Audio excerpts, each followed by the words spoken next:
നീണ്ട ഒരു പ്രസംഗം ഇപ്പോൾ പാടില്ലെന്ന ബോധം ഉണ്ട്. മനുഷ്യർക്കൊപ്പം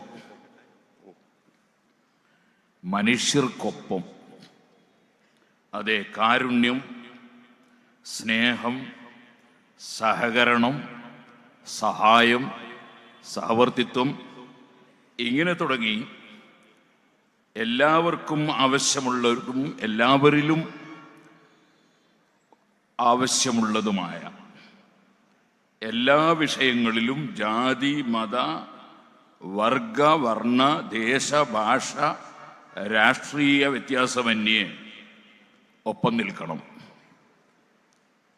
അതേസമയം ആദർശം, നിലപാട് വിഷയങ്ങളിൽ നിൽക്കേണ്ടവരുടെ കൂടെ നിൽക്കണം. ഇതാണ് പരിശുദ്ധ ഖുർആൻ നമ്മെ പഠിപ്പിക്കുന്ന ആശയം. ലാ ഖൈറ ഫീ കസീരിൻ മിൻ നജ്വാഹും ഇല്ലാ മൻ അമറ ബിസദഖത്തിൻ ഔ മഅറൂഫിൻ ഔ ഇസ്ലാഹിൻ ബൈനൻ നാസ് വമൻ യഫ്അൽ ദാലിക ഇബ്തിഗാഅ മർളാത്തില്ലാഹ് ഫസൗഫ നൂതീഹി അജ്റൻ അളീമാ. വലിയ പ്രതിഫലം അല്ലാഹു നൽകും. അതിനെന്ത് വേണം? പറയുന്ന സംസാരം നല്ലതായിരിക്കണം. പല സംസാരങ്ങളിലും പലരുടെ സംസാരങ്ങളിലും നന്മയില്ല. ഖുർആൻ പറയാൻ ഇല്ലാമൻ അമറ ബിസ്സദഖ, സദഖ നൽകണം എന്ന് പറയുന്ന സംസാരം അത് വളരെ നല്ല സംസാരമാണ്. അതിവിടെ നടന്നിട്ടുണ്ട്. അതേപോലെ അമറ ബിസദഖത്തിൻ ഔ മഅറൂഫിൻ, നല്ല കാര്യങ്ങൾ കൽപ്പിച്ചുകൊണ്ടുള്ള സംസാരം. ഇതുവരെ നമ്മുടെ പണ്ഡിതന്മാർ, നമ്മുടെ വിഷയാവതരണം, അതേപോലെ നമ്മോട് പങ്കുചേർന്ന പലരുടെയും നല്ല സംസാരം, അങ്ങനെ നല്ലത് കൽപ്പിക്കുന്ന സംസാരം, അതിൽ ഖൈറുണ്ട്.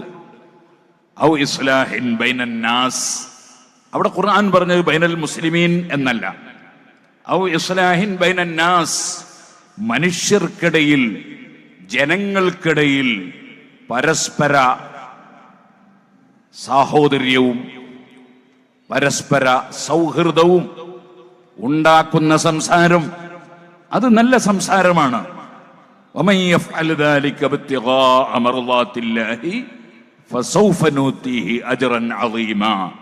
അത് വേറെ ഭൗതിക ലക്ഷ്യങ്ങൾക്ക് വേണ്ടിയൊന്നുമല്ല, മറിച്ച് അല്ലാഹുവിന്റെ പൊരുത്തം ലക്ഷ്യം വെച്ചുകൊണ്ട് അങ്ങനെ ചെയ്താൽ അവന് വലിയ പ്രതിഫലം അല്ലാഹു സുബ്ഹാനഹു വ തആല നൽകുമെന്ന് ഖുർആൻ. കപ്പൽ യാത്രക്കാർ, ആ കപ്പലിൽ ഇങ്ങനെ യാത്ര ചെയ്യുമ്പോൾ മേലെ തട്ടിൽ വെള്ളം ഉണ്ട്, താഴെ തട്ടിൽ വെള്ളം ഇല്ല. മേലെ തട്ടിൽ പോയി വെള്ളമെടുത്തുകൊണ്ട് വരുന്നു താഴെ തട്ടിലുള്ള ആളുകളെല്ലാം. അങ്ങനെ തുടർന്ന് ഓടിക്കൊണ്ടിരിക്കുന്ന ഒരു കപ്പൽ. ആ കപ്പലിൽ നിന്ന് ഒരു ചുരുങ്ങിയ കക്ഷികൾ ഒരു പുതിയ ആശയം രൂപീകരിക്കുന്നു. അവരുടെ പുതിയ ആശയം എന്താണ്? നമ്മളെന്തിന് മേലെയുള്ളവരെ ആശ്രയിക്കണം? നമ്മുടെ കപ്പലിന്റെ നേരെ ചുവടെ വെള്ളമല്ലേ, അതുകൊണ്ട് വെള്ളം നമുക്ക് തന്നെ ഇങ്ങോട്ട് എടുക്കണം. അതിനെന്താണ് വഴി? അവർ ചിന്തിക്കുന്നത് കപ്പലിന്റെ പലക അല്പം ദ്വാരം വരുത്തുക എന്നതാണ്. ഇത് ഇമാം ബുഖാരി റിപ്പോർട്ട് ഹദീസാണ് ഞാൻ ഈ ഉദ്ധരിക്കുന്നത്. ഹദീസ് പറയരുത് എന്നൊന്നും ആരും പറഞ്ഞേക്കരുത്. ഇമാം ബുഖാരി റളിയല്ലാഹു അൻഹു റിപ്പോർട്ട് ഹദീസാണ് ഞാൻ പറയുന്നത്. അങ്ങനെ ആ വെള്ളം നേരെ താഴെ നിന്ന് അതേ ആരെയും ആശ്രയിക്കാതെ ലഭിക്കാൻ വേണ്ടി കപ്പലിന് തുരങ്കം വെക്കുന്നു. അപ്പോൾ ആ കപ്പലിൽ 3 ചേരി ഉണ്ടാകുന്നു, 3 കക്ഷികളായി പിരിയുന്നു. ഒരു കൂട്ടര് പറയുന്നു, അതെ അവരങ്ങനെ എടുത്തുകൊള്ളട്ടെ, അവരെ നമുക്ക് സ്നേഹിക്കാം. വേറൊരു കൂട്ടര് മേലെയുള്ളവരെയും നമുക്ക് സ്നേഹിക്കാം, അവരെയും നമുക്ക് അംഗീകരിക്കാം, അവരെയും പിന്തുടരാം, ഇവരെയും പിന്തുടരാം, എല്ലാവരെയും പിന്തുടരാം, അവരെടുത്തുകൊള്ളട്ടെ. വേറൊരു കക്ഷികള് അങ്ങനെ പറ്റുമോ, അങ്ങനെ പറ്റുമോ? അപ്പോൾ അവരുടെ മറുപടി എന്താണ്? നിങ്ങൾ എന്തേ ചിന്തിക്കാത്തത്, നമ്മൾ അവസ്ഥ ചിന്തിക്കാത്തത്? നമ്മൾ കടലിന്റെ നടുവിലാണ്, ഇത് കപ്പലാണ്, നമ്മൾ കുറച്ചാണ്. നമ്മൾ ഈ കടലിലൂടെ അങ്ങനെ പോകുമ്പോ കടലിലെ തിരമാലകളെ എല്ലാം ഭീഷണികളും ഇങ്ങനെ ഉയർത്തുമ്പോ നമ്മളിപ്പോ ഈ കപ്പലിൽ നിന്ന് രണ്ട് കക്ഷി ആയാൽ പറ്റില്ലല്ലോ. അതിനാൽ നമ്മൾ ഈ കപ്പലിൽ ദ്വാരമുണ്ടാക്കുന്നവരെ ഒന്നും പറയാൻ പാടില്ല, അവരെ വിരോധിക്കാൻ പാടില്ല, അവരെങ്ങനെ എടുത്തുകൊള്ളട്ടെ, നമ്മൾ ഈ മനുഷ്യർക്കൊപ്പവും നമ്മൾ എന്നൊരാശയം പറയുന്ന ഒരു ടീം, വേറൊരു ടീം അങ്ങനെ പറഞ്ഞാൽ അത് മനുഷ്യർക്കൊപ്പമാവൂല, മനുഷ്യരെ നശിപ്പിക്കുന്നവർക്കൊപ്പമാകും. കാരണം ഈ കപ്പലിൽ അവരുണ്ടാക്കുന്ന ദ്വാരത്തിലൂടെ അവരുദ്ദേശിക്കുന്ന വെള്ളം മാത്രമല്ല കയറുന്നത്, ആ വെള്ളം പൂർണ്ണമായി കപ്പലിൽ കയറി കപ്പലുള്ള മുഴുവൻ ആളുകളും നശിച്ചു പോകും. അതുകൊണ്ട് ഈ കപ്പലിലെ അവരെയും രക്ഷിക്കണം, അല്ലാത്തവരെയും രക്ഷിക്കണം, ദ്വാരമുണ്ടാക്കുന്നവരെയും രക്ഷിക്കണം, അല്ലാത്തവരെയും രക്ഷിക്കണം. അതിന് ഈ പ്രവർത്തനം തടഞ്ഞേ പറ്റൂ, ഈ പ്രവർത്തനം പാടില്ലെന്ന് പറഞ്ഞേ പറ്റൂ, അതിനെതിരെ ശബ്ദമുയർത്തിയേ പറ്റൂ, ഒച്ചപ്പാടുണ്ടാക്കിയേ പറ്റൂ, അവരെ അതിൽ നിന്ന് പിന്തിരിപ്പിക്കണം. അല്ലെങ്കിൽ ഈ കപ്പൽ നിലനിൽക്കുകയില്ല, കപ്പലുള്ള മുഴുവൻ ആളുകളും ചരക്കുകളും മുങ്ങിപ്പോകും എന്ന് പറയുന്ന ഒരു ടീം. ഇങ്ങനെ ഒരു 3 ടീം അവിടെ ഉണ്ടാകുന്നു. നബി സല്ലല്ലാഹു അലൈഹി വസല്ലം നിങ്ങൾ ചോദിക്കുന്നു, ആ കപ്പലിന് ദ്വാരമുണ്ടാക്കുന്നവരെ കുറിച്ച് മിണ്ടാതെ പോയാൽ അതവരങ്ങനെ ചെയ്യട്ടെ, ഇവരിങ്ങനെയും ചെയ്യട്ടെ, മേലെ പോയി എടുക്കുന്നവർ അങ്ങനെ എടുക്കട്ടെ, താഴെ നിന്ന് എടുക്കുന്നവർ ഇങ്ങനെയും എടുക്കട്ടെ എന്ന് പറഞ്ഞ് കപ്പലിലുള്ള ബുദ്ധിയും വിവരവുമുള്ളവർ മിണ്ടാതിരുന്നാൽ കപ്പലിലുള്ള മുഴുവൻ ആളുകളും കപ്പലും നശിക്കുമെന്നതിൽ നിങ്ങൾക്ക് സംശയമുണ്ടോ? നബി സല്ലല്ലാഹു അലൈഹി വസല്ലം ചോദിക്കുകയാണ്. ഈ ബുദ്ധിപരമായ ചോദ്യം ഹബീബ് നബി സല്ലല്ലാഹു നിങ്ങൾ എന്തിനാണ് ചോദിച്ചത്? ഒരിക്കലും തന്നെ ഒരു തെറ്റായ ആശയം വരുമ്പോൾ നേരത്തെ എടുത്തു വന്ന പോലെ മേലെ തട്ടിൽ പോയി വെള്ളമെടുക്കുന്നതിന് ഇവർക്കെന്തിനാണ് അഹങ്കാരം? അവർക്കെന്തിനാണ് ആ സമയത്ത് ഞങ്ങളെന്തേ അവരെ പോലെയല്ലേ എന്ന ചിന്ത വേണോ? അതിന്റെ ആവശ്യമില്ലല്ലോ. കിട്ടുന്ന സ്ഥലത്ത് നിന്ന് വെള്ളം കിട്ടിയാൽ പോരെ, ഒരൽപ്പം മേലെ പോയി എടുത്താൽ എന്ത് വരാനാ? മുമ്പേ അങ്ങനെയല്ലേ എടുത്തു വന്നത്? അതല്ലേ ഈ കപ്പലിലെ സംവിധാനം. ആ സംവിധാനത്തെ പിന്തുടരാതെ ഒരു പുതിയ സംവിധാനം ഏർപ്പെടുത്തിയതിനാൽ കപ്പലിലുള്ള മുഴുവൻ ആളുകളും കപ്പലും ചരക്കും മുങ്ങി നശിച്ചു പോകുന്നത് പോലെ ഈ പരിശുദ്ധ ദീനുൽ ഇസ്ലാം, അതിന് 4 ഭാഗത്തും ശത്രുക്കൾ ഉണ്ടാകും, അത് സ്വാഭാവികമാണ്. അതുകൊണ്ടാണ് ഖുർആൻ പറഞ്ഞത് ഹാദാ ബയാനുൽ ലിന്നാസ്, ഇത് ജനങ്ങൾക്ക് വിവരണമാണ്. ഖുർആൻ വിവരിക്കേണ്ടതൊക്കെ വിവരിക്കണം. വഹുദൻ, സന്മാർഗത്തിലേക്ക് നയിക്കുന്നതാണ് ഖുർആൻ. വമൗഇദത്തുൽ ലിൽ മുത്തഖീൻ, അല്ലാഹുവിനെ സൂക്ഷിക്കുന്നവർക്ക് ഉപദേശമാണ് ഖുർആൻ. പിന്നെ അല്ലാഹു എന്താ പറയുന്നത്? വലാ തഹിനൂ വലാ തഹ്സനൂ വഅൻതുമുൽ അഅലൗന ഇൻ കുൻതും മുഅ്മിനീൻ. നിങ്ങളാരും ദുർബലരാകണ്ട, നിങ്ങളാരും ഭീതിപ്പെടണ്ട. അങ്ങനെ ഈമാനുള്ള മുഅ്മിനീങ്ങളെ ഭീതിപ്പെടുത്തി ദീനിന്റെ ആശയങ്ങൾ പറയുന്ന പണ്ഡിതന്മാർ അവരെ വായടക്കി കളയാമെന്ന് ആരും ധരിക്കുകയും വേണ്ട. വലാ തഹിനൂ വലാ തഹ്സനൂ, നിങ്ങൾ ദുർബലരാകണ്ട. വലാ തഹ്സനൂ, നിങ്ങൾ ദുഃഖിതരാകണ്ട. ഇവിടെ ലഹൂ മുൽക്കുസ് സമാവാതി വൽ അർദ് തബാറകല്ലദീ ബിയദിഹി മുൽക്കുസ് സമാവാത്, എല്ലാ വിഷയത്തിന്റെയും അധികാരമുള്ളവൻ അല്ലാഹുവാണ്. അവന്റെ അധികാരത്തിലാണ് ലോകം മുഴുവനും, ആകാശങ്ങളും ഭൂമികളും ഭരണാധികാരികളും ഭരണീയരും ലോകത്തുള്ള മുഴുവൻ ആളുകളും. തബാറകല്ലദീ ബിയദിഹിൽ മുൽക് വഹുവ അലാ കുല്ലി ശൈഇൻ ഖദീർ, അല്ലാഹുവിന്റെ അധികാരത്തിലാണ്. ആ അല്ലാഹു ഉദ്ദേശിക്കാത്തതൊന്നും ഇവിടെ ഒരു ഭരണാധികാരിയും ഇവിടെ നടപ്പാക്കുകയില്ല. അവൻ ഉദ്ദേശിക്കാത്തതൊന്നും നടപ്പാക്കാൻ ഒരാൾക്കും സാധ്യവും അല്ല. വലാ തഹിനൂ, അതേപോലെ അപ്പുറത്താരുണ്ടായിരുന്നാലും നിങ്ങൾ ദുർബലരാകണ്ട. വലാ തഹ്സനൂ, നിങ്ങൾ ദുഃഖിക്കണ്ട. വഅൻതുമുൽ അഅലൗന ഇൻ കുൻതും മുഅ്മിനീൻ, ഒരു നിബന്ധനയുണ്ട് കേട്ടോ, നിങ്ങൾ സത്യവിശ്വാസികളായിരിക്കണം. ശരിയായ വിശ്വാസികളാണോ നിങ്ങൾ എങ്കിൽ നിങ്ങൾ തന്നെയാണ് മഹോന്നതന്മാർ, നിങ്ങൾക്കൊരു ചുക്കും സംഭവിക്കുകയില്ല.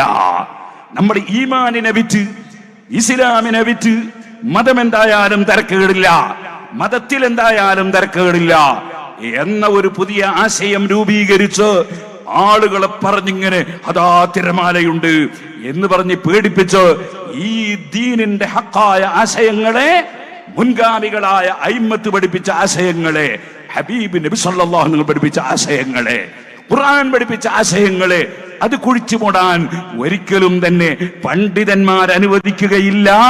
അത് പണ്ഡിതന്മാരുടെ ഡ്യൂട്ടി അവർ നിർവഹിച്ചു കൊണ്ടേയിരിക്കും. ഈ ഒരു ബോധം നമുക്കുണ്ടാകണം.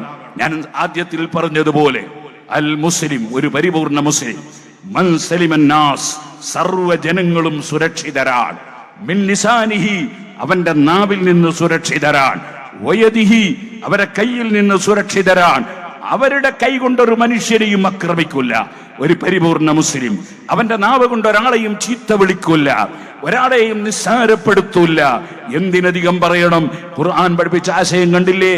ലാ തസുബ്ബുല്ലദീന യദ്ഊന മിൻ ദൂനില്ലാഹി ഫയസുബ്ബുല്ലാഹ അദ്വം ബിഗൈരി ഇൽം. അല്ലാഹുവിനെ മാത്രമേ ആരാധിക്കാവൂ എന്ന ആശയം പറയുന്ന നിങ്ങൾ അന്യമതസ്ഥർ ആരാധിക്കുന്ന ആരാധ്യ വസ്തുക്കളെ തെറി പറയാൻ പാടില്ല, ചീത്ത വിളിക്കാൻ പാടില്ല, നിന്ദിച്ച് സംസാരിക്കാൻ പാടില്ല. അങ്ങനെ വരുമ്പോൾ വിവരമില്ലാത്തവർ നിങ്ങൾ ആരാധിക്കുന്ന അള്ളാഹുവിനെ തിരിച്ചും ചീത്ത പറഞ്ഞ് അവിടെ പ്രകോപനമുണ്ടാകും, അവിടെ സംഘട്ടനമുണ്ടാകും. അതൊരിക്കലും മുസ്ലിങ്ങളായ നിങ്ങളുടെ ഭാഗത്ത് നിന്നുണ്ടാകാൻ പാടില്ല. നിങ്ങൾ പ്രകോപിതരാകാൻ പാടില്ല, പ്രകോപിപ്പിക്കുന്നവരാകാൻ പാടില്ല. നിങ്ങൾ സ്വീകരിക്കേണ്ട നയം ഏതാണ്? ചിലപ്പോൾ ഇങ്ങോട്ട് ആക്രമിച്ചു എന്ന് വരും. നിങ്ങൾ സ്വീകരിക്കേണ്ട നയം ഏതാണ്?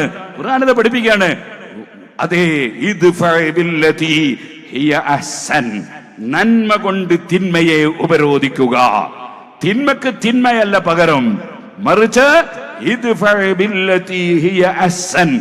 ഏറ്റവും നല്ല മാർഗം സ്വീകരിച്ച് നന്മ കൊണ്ട് തിന്മയെ ഉപരോധിക്കുക. അപ്പോഴെന്ത് ലഭിക്കും? ഫൈദല്ലദീ ബൈനക വബൈനഹു അദാവത്തുൻ കഅന്നഹു വലിയ്യുൻ ഹമീം. അപ്പോൾ കഠിന ശത്രുത വെക്കുന്ന ആളുകൾ ഉറ്റ മിത്രങ്ങളെ പോലെയാകുന്നത് നിങ്ങൾക്ക് കാണാം. ഖുർആൻ നമ്മൾക്ക് പഠിപ്പിച്ചു തരികയാണ് ഏത് നയം സ്വീകരിക്കണം, ശത്രുതയുള്ളവരോടും ഏത് നയം സ്വീകരിക്കണം എന്ന് പരിശുദ്ധ ഖുർആൻ പഠിപ്പിക്കുകയാണ്. ആ ഖുർആൻ സർവ വിഷയങ്ങളുടെയും വിശദീകരണമാണ്. ആ ഖുർആൻ പൂർണ്ണമായി നമ്മൾ അംഗീകരിക്കണം. ആ ഖുർആൻ വിശദീകരിച്ച നബി സല്ലല്ലാഹു അലൈഹി വസല്ലം അംഗീകരിക്കണം. സുഹൃത്തുക്കളെ, നബി തങ്ങൾ പറഞ്ഞു, സല്ലൂ കമാ റഅയ്തുമുനി ഉസല്ലി. നിങ്ങൾ മുസ്ലിമീങ്ങൾ നിസ്കരിക്കുമ്പോ ഞാൻ എങ്ങനെ നിസ്കരിക്കുന്നത് കണ്ട് മനസ്സിലാക്കിയോ അതുപോലെ നിസ്കരിക്കണം. നബിതങ്ങൾ നിസ്കരിച്ചത് കഅബയിലേക്ക് തിരിഞ്ഞ, അങ്ങോട്ട് തിരിയണം. നബിതങ്ങൾ നിസ്കരിച്ച് അറബിയിൽ ബാങ്ക് കൊടുത്തുകൊണ്ടാണ്. അതേ, നമ്മൾ അറബിയിൽ ബാങ്ക് കൊടുക്കണം, അറബിയിൽ ഇഖാമത്ത് കൊടുത്തുകൊണ്ടാണ്, അറബിയിൽ ഇഖാമത്ത് കൊടുക്കണം. ആ നബിതങ്ങൾ വുളു എടുത്തുകൊണ്ട് നിസ്കരിച്ചു, നമ്മൾ വുളു എടുത്ത് നിസ്കരിക്കണം. ഔറത്ത് മറച്ച് നിസ്കരിച്ചു, നമ്മൾ ഔറത്ത് മറച്ച് നിസ്കരിക്കണം. ആ ഹബീബ് നബി സല്ലല്ലാഹു അലൈഹി വസല്ലം സുബ്ഹി 2 റകഅത്ത് നിസ്കരിച്ചു, അത് 2 റകഅത്ത് തന്നെ ആയിരിക്കണം. ദുഹർ 4 നിസ്കരിച്ചു, 4 തന്നെ ആയിരിക്കണം. അവിടുന്ന് ജുമുഅ നിസ്കാരം, വെള്ളിയാഴ്ച വലിയ പുണ്യമുള്ള ദിനമാണ് എന്നതുകൊണ്ട് അവിടുന്ന് ജുമുഅ നിസ്കാരം സാധാരണ ദുഹറിന്റെ നേരെ ഇരട്ടി അങ്ങനെ 8 ആക്കിയിട്ടില്ല, മറിച്ച് 2 നിസ്കരിച്ചു. നമ്മൾ 2 റകഅത്ത് നിസ്കരിക്കണം. ആ നബി സല്ലല്ലാഹു അലൈഹി വസല്ലം തങ്ങൾ സർവ്വജനങ്ങൾക്കും വേണ്ടി വന്ന നേതാവാണ്, സർവ്വഭാഷക്കാർക്കും വേണ്ടി വന്ന നേതാവാണ്. അവിടുന്ന് പഠിപ്പിച്ച ആരാധനകൾ എല്ലാവർക്കുമുള്ള ആരാധനയാണ്. ആ നബി സല്ലല്ലാഹു അലൈഹി വസല്ലം അറബി ഭാഷയിൽ മാത്രം ഖുതുബ ഓതി, അറബി ഭാഷയിൽ മാത്രം ജുമുഅ നിസ്കരിച്ചു. അവിടുത്തെ ജീവിതത്തിൽ ഒരിക്കലും നിസ്കരിച്ച ഭാഷയിലല്ലാതെ ഖുതുബ നിർവഹിച്ചിട്ടില്ല, ഖുതുബ ഓതിയ ഭാഷയിലല്ലാതെ നിസ്കാരം നിർവഹിച്ചിട്ടില്ല. അവിടെ നിസ്കാരത്തിനൊരു ഭാഷ, അതേ സമയത്ത് ഖുതുബക്കൊരു ഭാഷ. ഇങ്ങനെ മാറ്റിമറിക്കാൻ ആർക്കും ഇവിടെ അധികാരമില്ല. അതാണ് സല്ലൂ കമാ റഅയ്തുമുനി ഉസല്ലി എന്ന ഹദീസ് ഇമാം ബുഖാരി റിപ്പോർട്ട് ചെയ്ത ഹദീസ്. ഏകദേശം 800 കൊല്ലങ്ങൾക്ക് മുമ്പ് ഇമാം നവവി റളിയല്ലാഹു അൻഹു, സുഹൃത്തുക്കളെ, അന്ന് അറബിയിലല്ല ഖുതുബ ഓതുന്ന ഒരൊറ്റ പള്ളിയും ലോകത്തില്ല. അവിടുന്ന് പിന്നെയും 700ഓളം കൊല്ലം കഴിഞ്ഞിട്ടാണ് അറബിയല്ലാത്ത ഭാഷയിൽ ഖുതുബ ഓതുന്ന ഏർപ്പാട് തുടങ്ങി മുസ്ലിം സമുദായത്തിൽ ഭിന്നിപ്പുണ്ടായത്. എന്നാൽ അന്ന് തന്നെ പറയാണ്, മാ ഖൗലിഹി സല്ലല്ലാഹു അലൈഹി വസല്ലം, ലിഅന്നഹു ദിക്റുൻ മഫ്റൂദുൻ. ഖുത്ബ എന്ന് പറയുന്നത് ഫർളായ ഒരു ദിക്റാണ്, അതൊരു കേവല പ്രഭാഷണം അല്ല. ഖുർആൻ പറഞ്ഞ ദിക്ർ എന്നാണ്, ഹദീസ് പറഞ്ഞ ദിക്ർ എന്നാണ്. ലിഅന്നഹു ദിക്റുൻ മഫ്റൂദുൻ, അതൊരു ഫർളായ ദിക്റാണ്. കത്തശഹുദി അത്തഹിയാത്ത് പോലെ വതക്ബീറത്തുൽ ഇഹ്റാം, അല്ലാഹു അക്ബർ എന്ന തക്ബീറത്തുൽ ഇഹ്റാം പോലെ.